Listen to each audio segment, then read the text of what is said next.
நமது நாட்டின் வளர்ச்சி பாதையை உணர்த்தும் ஒளியும் ஒலியும் என்னவென்று நீங்கள் சிந்தித்ததுண்டா? தரவு, தரவே அந்த ஒளியும் ஒலியும்.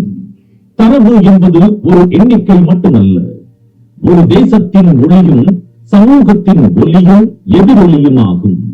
அந்த ஒளியையும் ஒலியையும் விதைத்தவர் புரொஃபசர் பிரசாந்த சந்திர மகாலனோபிஸ். இவர் இந்திய புள்ளியியலின் தந்தை என்று அழைக்கப்படுபவர். இந்தியாவின் திட்டமிடல் ஆணையத்தில் முக்கிய உறுப்பினராக இருந்து இந்திய பொருளாதார வளர்ச்சிக்கு பல முயற்சிகளை மேற்கொண்டவர். உலக புகழ் பெற்ற புள்ளியியல் கல்வி மற்றும் ஆராய்ச்சி நிறுவனமான இந்திய புள்ளியியல் நிறுவனம், இந்தியன் ஸ்டாட்டிஸ்டிக்கல் இன்ஸ்டிடியூட், 1931 இவரால் நிறுவப்பட்டது. நாட்டின் வளர்ச்சியை துரிதப்படுத்துவதற்காக புள்ளியியலின் மகத்துவத்தை பல திட்டங்களின் மூலம் செயல்படுத்தியவர். ஒவ்வொரு வருடமும் இவர் பிறந்த நாளான ஜூன் 29ஆம் தேதி தேசிய புள்ளியியல் தினமாக கொண்டாடப்பட்டு வருகிறது. இவரது வழிகாட்டுதலின்படி தொடங்கப்பட்ட தேசிய புள்ளியியல் அலுவலகம் கடந்த 75 வருடங்களில் 79 சுற்று மாதிரி ஆய்வுகள் மேற்கொண்டு தற்போது 80வது சுற்று மாதிரி ஆய்வை தொடங்கியுள்ளது. இதை கருத்தில் கொண்டு இந்த ஆண்டு தேசிய புள்ளியியல் தினம் 75 years of National Sample Survey என்ற கருப்பொருளில் கொண்டாடப்படுகிறது.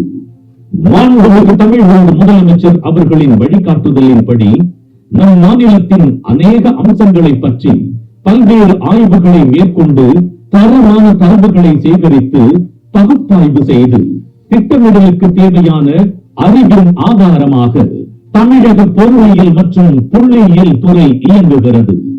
இந்த துறை 1953 தொடங்கப்பட்டு ஒன்றிய மாநில அரசுகளுக்கு முதல் ஆதார அடிப்படையிலான கொள்கைகள் மற்றும் நிர்வாகத்திற்கு தேவையான தரமான தரவுகளை வழங்கி வருகிறது.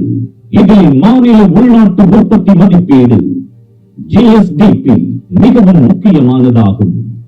மாநிலத்தின் பொருளாதார பிம்பத்தை பிரதிபலிக்கும் முக்கியமான அளவுகோல் தான் மாநில உள்நாட்டு உற்பத்தி GSDP.